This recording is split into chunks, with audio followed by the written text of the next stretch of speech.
En prélude à la conférence scientifique internationale prévue les 6, 7 et 8 juin prochains à Yaoundé, le ministre du Commerce, Luc Magloire Mbarga Tangana, reçoit en audience ce 5 juin 2023 dans son département ministériel les différentes délégations devant prendre part à cette rencontre. Le bal est ouvert par la délégation des conférenciers venus de plusieurs pays, constitués des éminents chercheurs invités pour la circonstance.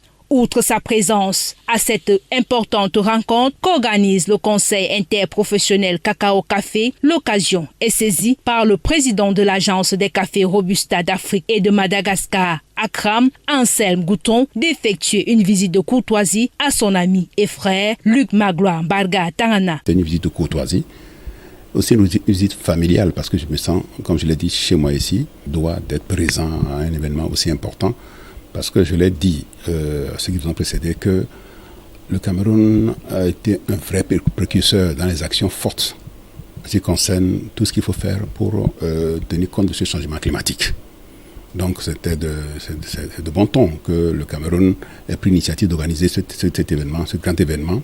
C'est au tour de la délégation ivoirienne, conduite par l'ambassadeur Ali Touré, représentant permanent de la Côte d'Ivoire auprès des organisations internationales des producteurs de base à Londres, d'être reçu à la salle des conférences du ministère du Commerce. Après les civilités d'usage et la remise des présents fort appréciés par l'hôte du jour, les deux parties qui échangent sur leur expérience au sujet du cacao et du café vont également aborder la question de l'amélioration de la productivité. Donc c'était un échange de points de vue, d'expérience et voir qu'est-ce qu'on pouvait faire ensemble pour améliorer les revenus des petits producteurs de café et de cacao. Comptons échanger notre expérience et participer pleinement au débat à partir de demain, mais la discussion continue sur l'amélioration des revenus des producteurs. La présence du directeur exécutif de l'Organisation internationale du café, Vanussia Noguera, à cette conférence sur le climat démontre à suffire l'urgence d'agir.